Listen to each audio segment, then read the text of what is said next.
that's true. Naked Palpatine. Oh, you pick that one.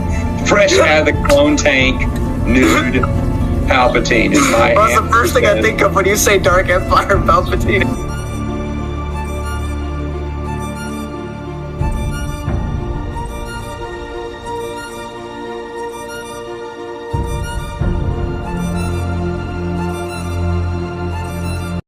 Hello, everybody.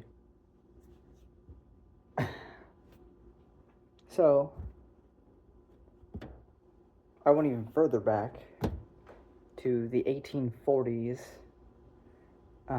because I have read some female authors from my time of reading the Star Wars Expanded Universe. There was Karen Travis, I'm a big fan of, Kathy Tyers, Christy Golden. Those are female authors that I'm acquainted with, and there's a bunch of female authors that I plan on reading, whether that be Janny Warts for the Wars of Light and Shadow, or Robin Hobb, and etc., etc. I have a big TBR, but classic literature is a bit different, and I wanted to see what a woman would write from the 1840s, and it was also dirt cheap on Kindle, so I got it, and I read it not knowing much about it. I've seen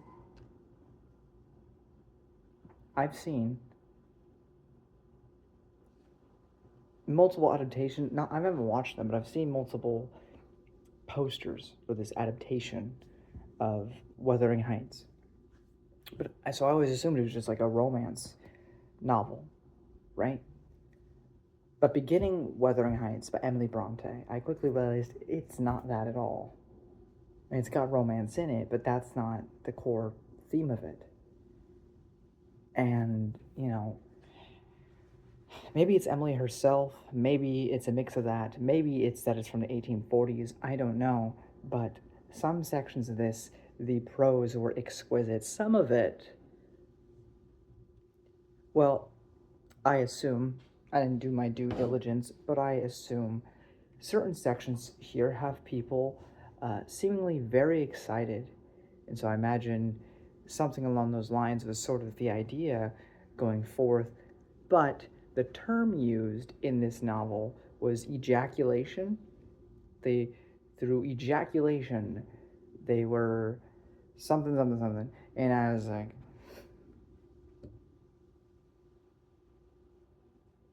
what? So then I looked, but I was like, it kept happening, and I kind of realized what was up with that, but different time.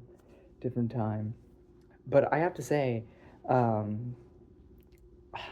I don't know if the experience of going through it was enjoyable. I mean, this is one of the shortest novels I've read. Not the shortest, but it took me a long time to finish.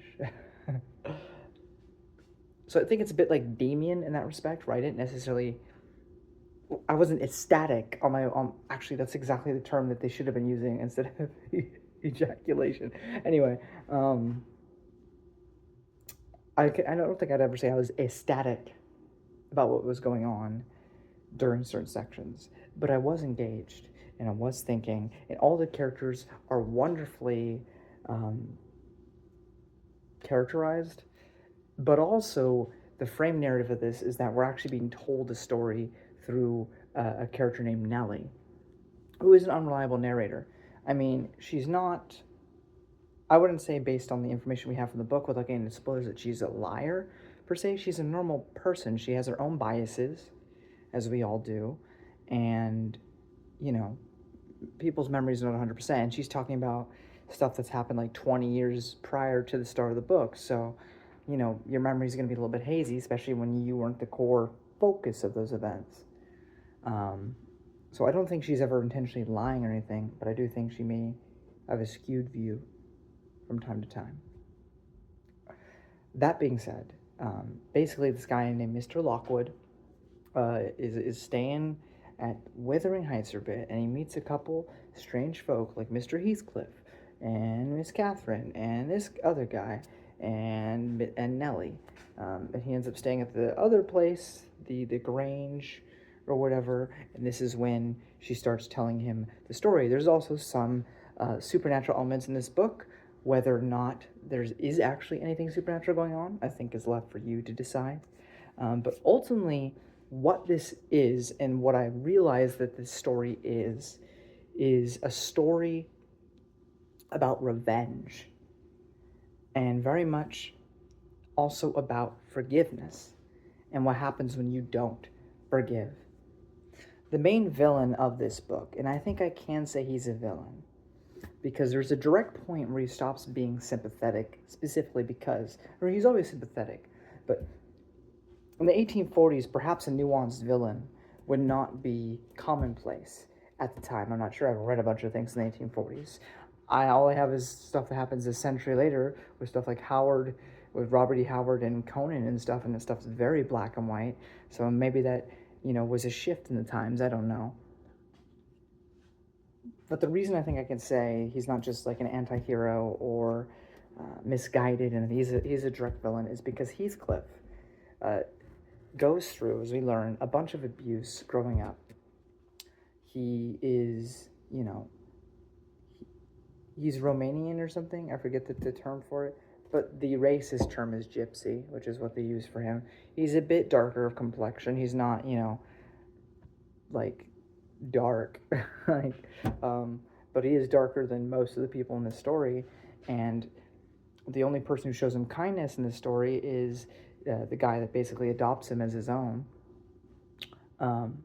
which upsets, understandably so, the biological son of this guy. But at the same time, he's not liked Heathcliff from the very beginning because he's different. And he bullies him every chance he gets. And the moment that,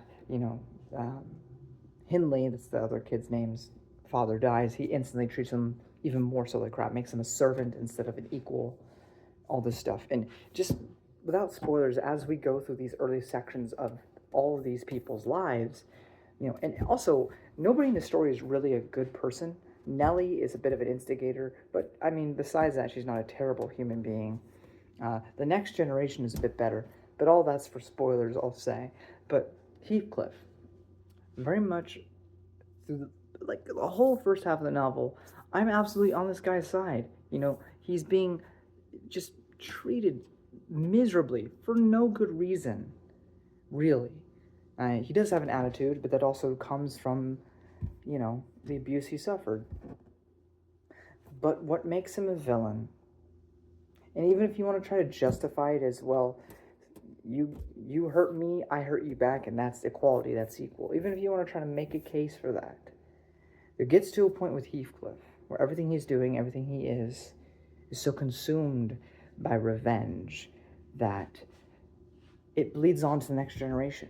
People that had absolutely nothing to do with his suffering, but they are related to someone else. So the sins of the father lay on you too. And that moment, that succinct moment, is when Heathcliff goes from sympathetic, misguided character to a villain. But what a brilliant villain he is. For 1840, Heathcliff is phenomenal. There's also this mysterious 3-year gap where he just goes away for a bit and becomes super wealthy and super, regal. And it's like, where did that happen? There are some basically fan fictions, other people that have picked up the book now that it is, public domain, to go and write a story about Heathcliff, which is interesting. I know there's one on Kindle by some unknown author, at least I don't know that person. And some other dude I also don't know, but anyway, that's something to maybe check out in the future. I don't know. But I was really surprised with Heathcliff. And even Catherine, who is... Catherine and Heathcliff basically grow up together. And it's kind of the Flash CW sort of situation where they grew up as brother and sister, but they clearly have more feelings toward one another. But that's where you get the sort of love story aspect that you may have gotten an impression of if you were only looking at the film posters and stuff, because they only really, as far as I'm aware, those films only address really that first half of the book, where it is a bit of this love triangle, one of the original love triangles, if you will, of between this wealthy man named Edgar and Heathcliff. The ruggedy bad boy with the, super tough and stuff, and you got Edgar, the kind of, sweet little, poet, the sweet little soul, and that is a portion of the book, but that's not the entirety.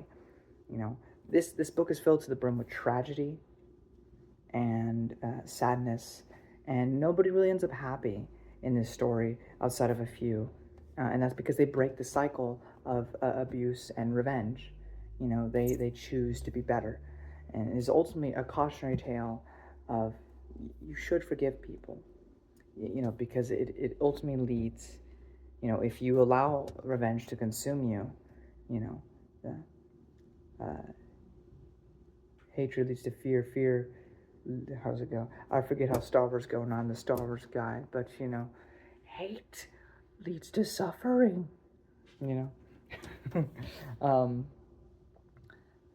I can't say I was enthralled throughout my entirety of reading this novel, but looking at the big picture after finishing it, plus some of the exquisite dialogue in portions of this book, I can't help but love it, and this is the only book that Emily Bronte ever wrote. She was 27. She died at 30. I'm going to be 25 in January. By the time you're watching this, I already am 25. She was 2 years older than me when she wrote this. Amazing. And the fact that she died at 30, are you kidding me? She was so young. But I do think I understand why it is a classic. I'll say that much. Other people don't like the book, from what I've seen, because there's a lot of unlikable characters, and that's true. I still think you're able to sympathize and empathize with most of these characters, even Heathcliff. Catherine gets a lot of a bad rep. We can get more of that in spoilers, and I think a lot of that is warranted, but I think she's a bit more nuanced than people may give her credit for. But ultimately, this is a story about revenge, but also selfishness and these two people's affection for one another, but also disregard, can lead to suffering for so many people. And everyone is definitely not a saint here. Everybody kind of is terrible. But I guess it's just the drama that goes on at Wuthering Heights. And for a book so old, for a book so before my time, before even my grandparents' time, before their parents' time, maybe, yes, even before their parents' time, it's incredible. Just such, it's crazy you can still relate to so much way back when. This is, when you get into classic literature and you read, it's like you literally take a portal into another time, because it's not just, you can read a textbook, you can learn about this time period all you want, but living it, seeing how these people interact, how they talk, maybe a bit stilted, might make it a bit hard to enjoy it at times. I'd probably say this is one of the easier books to get into classical older works, but even still, it's just, again, there's nothing new under the sun, to quote from Ecclesiastes, where it's, we're all just repeating the same things. Different time, same problems. But I'm going to get into spoilers so I can kind of get into meat potatoes. If you don't want any of that, I was kind of vague. But ultimately, I think this story is definitely worth your time. If you want to get into classical literature, you can't go wrong with this. And maybe you won't enjoy it. Definitely not everybody does. But I think it's something you have to try at least. And if you can look at the big picture and look at all the themes and stuff going on here, then you may find one of your new favorites, I guess is what I'll say. What do I know? I don't know anything. I'm a silly goober. But I'm gonna get into some spoilers. Don't want any of that. There's a door. So also we have a first-person POV, which I didn't really mention on spoilers. I probably should have. But yeah, we're a first-person POV, which is quite interesting. Because I'm used to that not being the case. But I definitely prefer third person typically. But yeah, we introduced to Mr. Heathcliff and Mr. Lockwood, and I'm supposed to refer to my phone, so give me just a moment, and we shall see what I have in store. I felt interested in a man who seemed more exaggeratedly reserved than myself. Wuthering Heights, in the name of Mr. Heathcliff's dwelling, withering being a significant provincial adjective descriptive of the atmospheric tumult to which its station is exposed in stormy weather. And then also, my name is Hareton Earnshaw, growled the other, and I'd counsel you to respect it. I show no disrespect, was my reply, laughing internally at the dignity with which he announced himself. And then,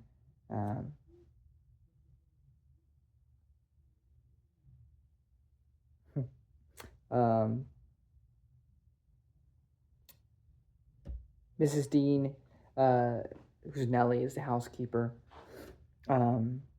We learn, because Lockwood, we also learn, is quite a nosy little noser. And he's like, so, is that your son? And Heathcliff's like, no, that's not my son. He's like, my son is dead. And it's just, and then we learn that that's actually his nephew. And we also learn about Joseph, he's a very religious man. He loves the Bible. He loves the Bible more than God loves the Bible. He's so into the Bible. That's like his whole shtick. He loves that Bible. He loves it to death. And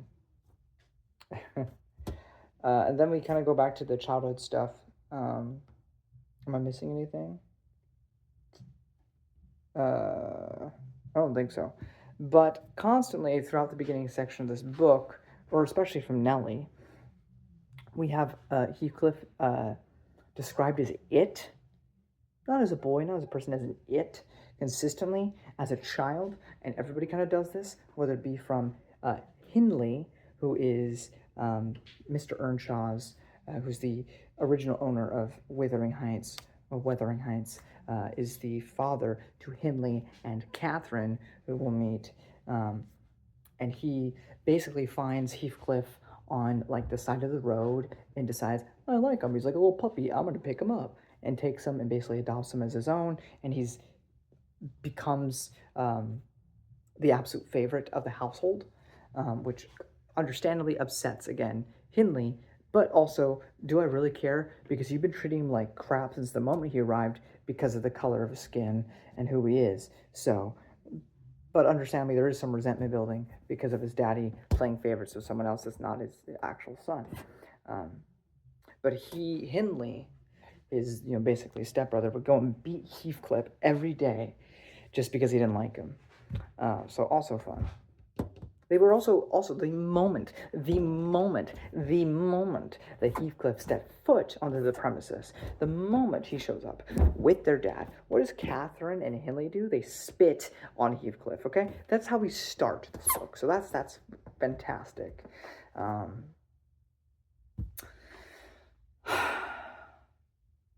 They also basically call this kid Satan. Like, they are the worst. And these opening sections of the book, they are the worst ever.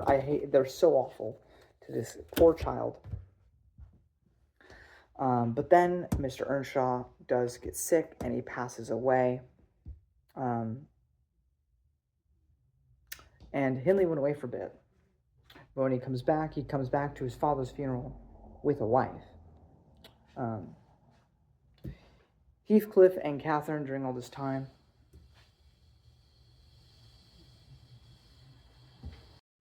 anyway, Heathcliff during this time and Catherine basically become best buddies.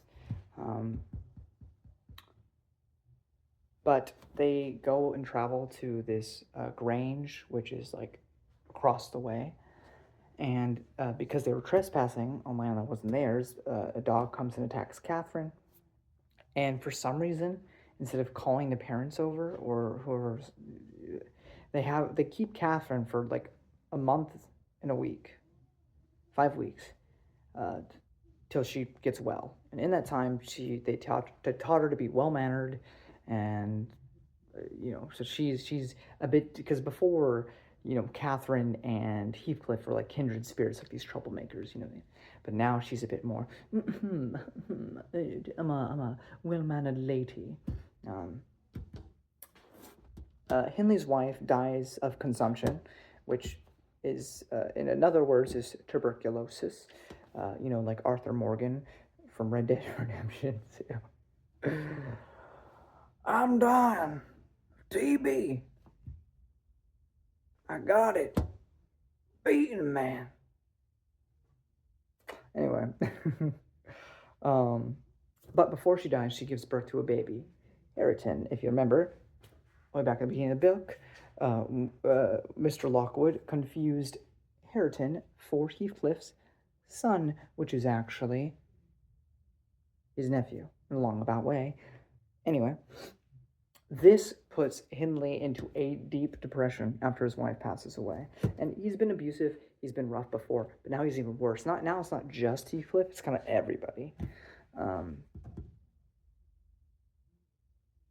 then this is kind of where a lot of the promotional things of the posters and stuff and what you kind of think the book would be about is Heathcliff and Catherine versus Edgar Linton. Now, Catherine met Edgar Linton back when she was, healing up with the Lintons because she got bit by a dog and they needed to keep her for like a month for some reason. Anyway, so they're now 15, 15, 16, they're teenagers. And, Catherine, she wants a good life. Heathcliff has not been allowed to be educated because of his race and standing. And Catherine, as much as she likes hanging out with the guy, she wants security. And Heathcliff simply can't offer that. Edgar can. And Edgar's really nice and really sweet and, isn't really a problem, so why not? But in her own twisted way, she thinks that by marrying Edgar, that doesn't mean that she has to stop seeing Heathcliff and that she can take care of Heathcliff if she's with Edgar. And doesn't think about the fact that Edgar probably wouldn't like that, and neither would Heathcliff. But, in her own twisted way, she's trying to do what's best for everyone. But also she does just want comfort in her life. As I said, Hindley has been emotionally distraught over all this since his wife's passing. And so now he's not only abusive to Heathcliff, he's been drinking and he gets abusive to his son. In fact, at one point he even throws his son over a railing and it's Heathcliff who saves his son. I have some more notes. So, that will do to explain my secret as well as the other. I've no more business to marry Edgar Linton than I had to be in heaven, and if the wicked man in there had not brought Heathcliff so low, I shouldn't have thought of it. It would degrade me to marry Heathcliff now, so he shall never know how I love him. That, not because he's handsome, Nellie, but because he's more myself than I am. Whatever our souls are made of, his and mine are the same, and Linton is as different as a moonbeam from lightning, or frost from fire. See now, you think me a selfish wretch? But did it never strike you that if Heathcliff and I married, we should be beggars? Whereas if I marry Linton, I can aid Heathcliff to rise and place him out of my brother's power. With your husband's money, Miss Catherine? Nellie asked. It's I asked, but you'll find him not so pliable as you calculate upon, and though I'm hardly a judge, I think that's the worst motive you've given yet for being the wife of young Linton. It is not, retorted she. It is the best. The others were the satisfaction of my whims, and for Edgar's sake, too, to satisfy him. This is for the sake of the one who comprehends in his person my feelings to Edgar and myself. I cannot express it. But surely you and everybody have a notion that there is or should be an existence of yours beyond you. And if all else perished, and he remained, I should still continue to be. And if all else remained, and he were annihilated, the universe would turn to a mighty stranger. I should not seem a part of it. My love for Linton is like the foliage in the woods. Time will change it. I'm well aware, as winter changes the trees. My love for Heathcliff resembles the eternal rocks beneath, a source of little visible delight, but necessary. Nellie, I am Heathcliff. He's always, always in my mind. Not as a pleasure, any more than I am always a pleasure to myself, but as my own being. So don't talk of our separation again. It is impracticable. So this is what the 3-year gap happens, and Heathcliff returns super wealthy. So wealthy, in fact, because at this point, Hindley is such a drunk that he just likes to gamble and stuff. And basically, he gambles Heathcliff thinking, oh, he's just some brown person. I can beat him easily. He's not that brown. I'm just saying. Well, he loses really hard. So now he is severely in debt to Heathcliff to the point where now Heathcliff is living at Wuthering Heights and basically in charge.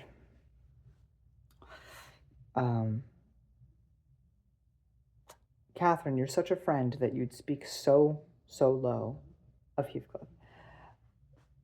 So I wrote this down because there's a certain point where she just starts saying just these awful things about Heathcliff. And at this point, I'm still kind of rooting for him, like just awful things. And I don't know if she's just trying to, act like she doesn't care or what, but it was rough. Just rough. But at a certain point, Edgar basically begs Catherine to choose that he cannot stand it. You have to choose one or the other. We get some more supernatural things. I don't know if that's actually happening, but they are seeing certain things. Isabella at this time, who I've failed to even mention, is Edgar's sister, and she's fallen head over heels in love with Heathcliff. And to Catherine, she found this stupid because she's like, he only loves me, and let's be clear, he's not the most stable individual. But Isabella just thinks she's jealous, doesn't want her to be happy. Heathcliff and Isabella get married. We also learn that Catherine is pregnant for some reason. And then, are you possessed? I'm just keep going back to my phone because I have these notes here. Because I loved so much of this book, I had to keep copying and pasting it down. Are you possessed with the devil? He pursued savagely to talk in that manner to me when you are dying? Right. Try to continue.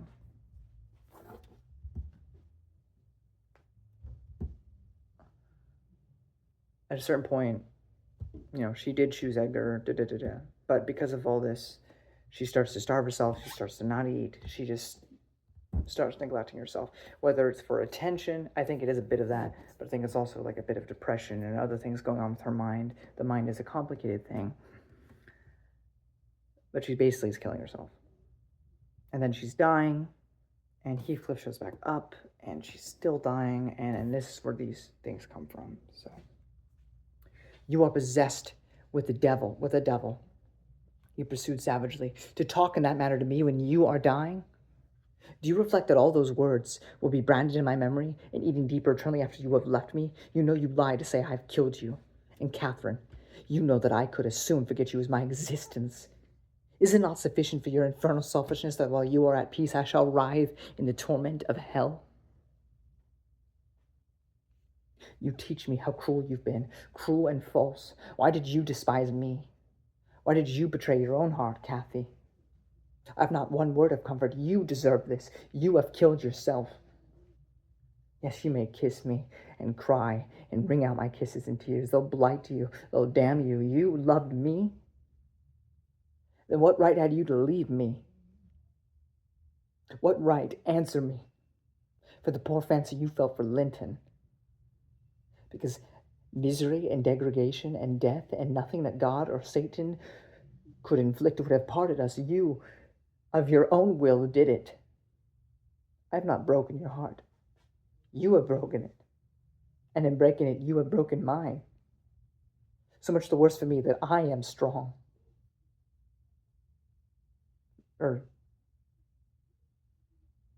So much the worse for me that I am strong. Do I want to live? What kind of living will it be when you... Oh God. Would you like to live with your soul in the grave?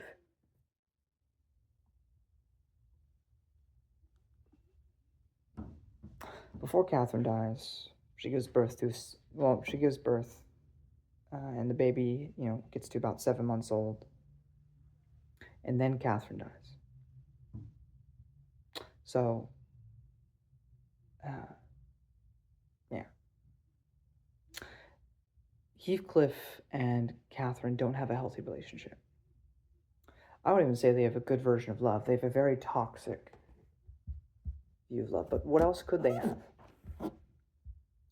Catherine was never really looked upon that much because she was the girl, right? You also have to remember the time period. The focus was Hindley, because he's the man, and also Heathcliff, because, well, the father favored him. So Isabella was kind of shafted. Catherine was kind of shafted. But she found a kinship with Heathcliff. When you don't have adults to properly raise you up, they kind of raised each other in a sense. So beyond just lustful or romantic, they have this bond together because they were the ones that kind of raised each other. They took care of each other growing up. But so much has happened, things get conflicted, and now she's dying. And this, again, is really the turning point with Heathcliff because, Catherine, the one he loved, is dead. Hindley's there, but he's like a drunk, just wallowing. Edgar's there, I guess, but he's suffering too because he lost Catherine. But Heathcliff is still married to Isabella.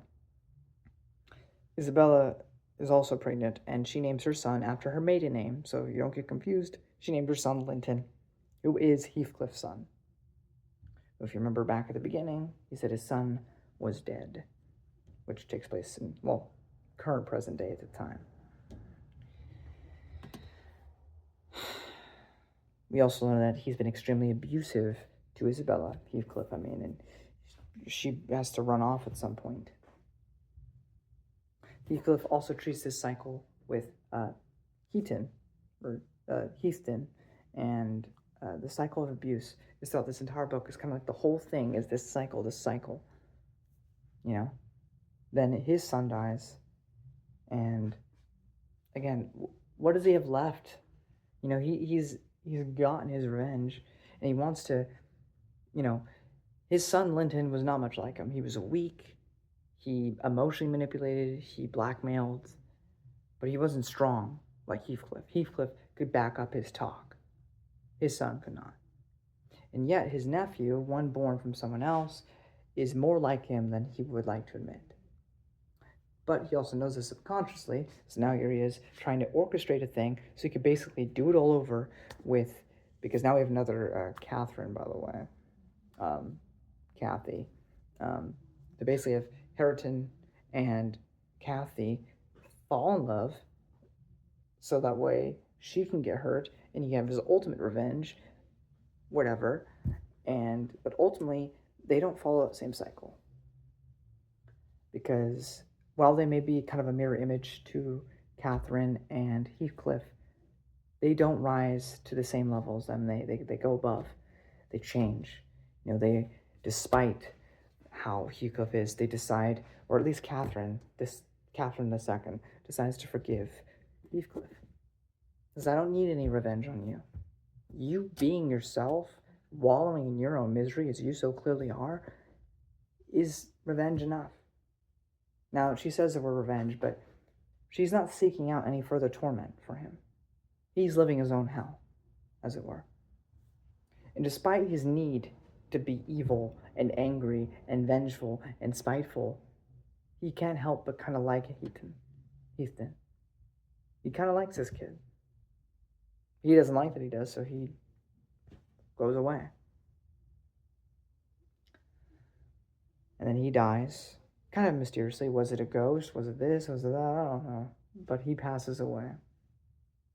And there's kind of a happy ending for the remainder of them.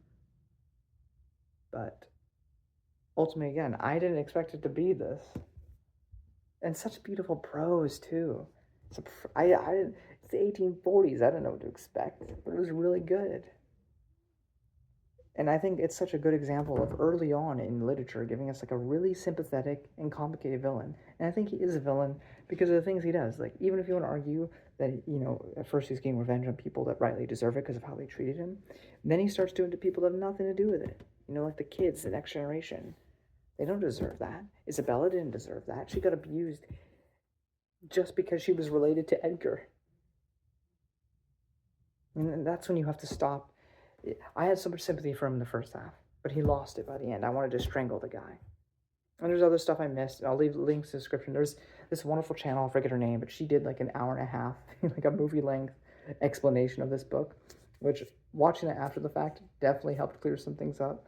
But she's also very entertaining. I enjoyed her little sticky notes presentation, along with another channel that I'm forgetting the name of, but I'll leave a link in the description, that did a wonderful overview of the themes and stuff of this series that I also really helped me appreciate it.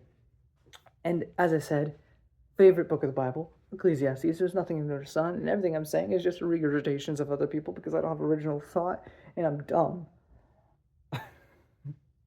But I really enjoyed this book much more than I ever thought I would. And honestly, top 100 villains of all time. Heathcliff is so fascinating, and so tortured and abused, and this he started off a poor kid, and much like whenever Ben Badgley talks about Joe Goldberg from You, which is another thing I like. I don't really talk about the shows I like here, but we can always say that children are abused. If they get abused, that they are victims in that sense. But as they become adults, what they turn into is up to them. And he's no longer a victim when he's an adult. When he's inflicting pain upon others, he's just become the villain. He's become the abuser. And that's a mistake that many victims fall into. And make no mistake, Heathcliff was a victim. He was mistreated for so much of his life. But instead of forgiveness, instead of rising above, instead of being better than those who oppressed him, than those who abused him, as Star Wars would say, he became the very thing he swore to destroy. And it didn't just hurt the people who hurt him. It hurt the following generation, and a big crescendo effect that affected everyone. It took the next generation to rise above, to not continue that cycle of abuse, to be better. I think no matter what you experience, and there are people that have experienced so much worse than I ever have, absolutely, and I'm so sorry for whatever you've gone through. I've had friends, I will never give you names. I've had friends tell me some crazy stuff. Terrible stuff. If you're thinking about some things, there are girls involved in this. Yes. World, terrible place. But still, let's make it a little brighter, but not allowing those who have hurt us to tarnish us into something worse. Because then we will only inflict more pain upon others. Cause it to be never ending. As Peter Capaldi's doctor from Doctor Who would say, why not break the cycle? There's a different context, it's about war, but still, I think it fits here. Anyway, I've talked too long about a book that is ancient by this point. But I really enjoyed it, and it's got me excited. I'm going all the way. Not right away, but I'm doing it, all right? I'm getting, you know what? Frankenstein, Dracula. It's all those like 1800s and 1900s is happening. It's happening. It's gotta now. Jane Austen, Jane Eyre, all those stuff, all those books, Little Woman, all that stuff is happening at some point. It's gonna happen. I'm making it happen, guys. It's gonna be fun, even though I don't know what I'm talking about, and I'm not qualified to talk about books, but here I am, and yeah, I don't know what else to say, but I really enjoyed it. A lot more than I thought I would, guys. So, until next time, rise above. Bye-bye.